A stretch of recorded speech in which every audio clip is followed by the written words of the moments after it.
सदा परिभवग्नअभिष्टदोहम् तीर्थास्पदशिवविरञ्चिनुतं शरण्यं धृत्यार्थिहं प्रणतपालभवाब्धिपोतं वन्दे महापुरुषते चरणारविन्दम्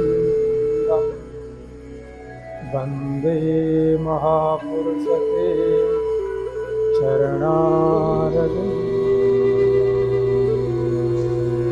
हरिओम तत्सत।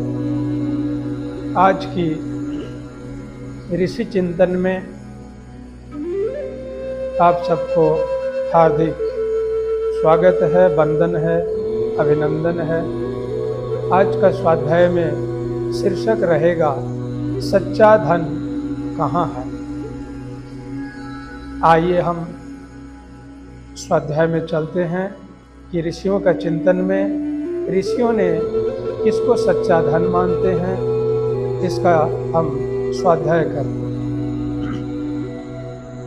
धनी होना एक कला है और मेरी समझ में इनका रहस्य अकिंचन बनने में ही है।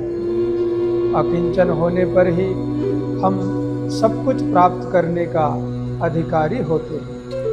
हमारे जीवन में सबसे अधिक सुखमय और मूल्यवान वही क्षण है जब हम भौतिक जगत के माया जाल से अपने आप को तटस्थ करके आत्मानुभूति में पूर्ण रूप में स्थित हो जाते हैं।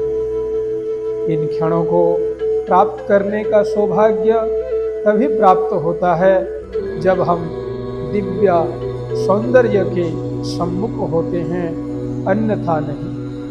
भौतिक जगत की संपत्ति इनको नहीं खरीद सकती और न संसार की ऊंची से ऊंची अवस्था, अधिकार अथवा शक्ति ही इनको प्राप्त कराने में समर्थ है, क्योंकि यही वही क्षण है जब आत्मा शिशु सुलभ सरलता से अपने प्रियतम भगवान की अनुपम सुंदरता का पूजन करती है।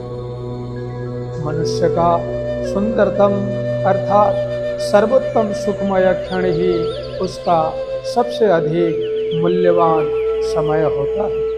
मानव अनुभूति की पराकाष्ठा अपने भाइयों पर शासन करने की अथवा संसार की किसी भी इच्छित मूल्यवान निधि को खरीदने की शक्ति में नहीं है।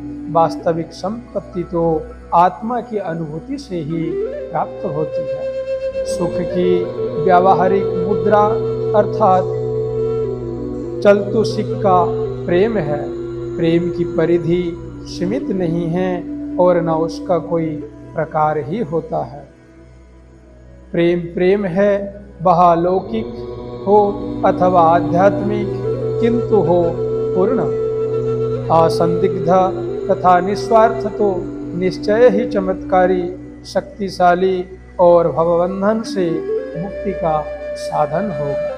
तो सज्जनों, यहाँ ऋषियों ने सच्चा धन इसको कहा गया है आत्मानुभूति का कला। सबसे वह सुखमय है, मूल्यवान है। भौतिक जगत की मूल्य तो मूल्य है ही, परंतु इस आत्मिक सुख, आत्मिक अनुभूति को भौतिक जगत के मूल्य के द्वारा खरीदा नहीं जा सकता है।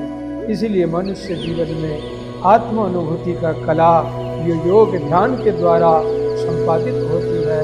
इसके लिए प्रयत्न करना चाहिए। हरि ओम तत्सत।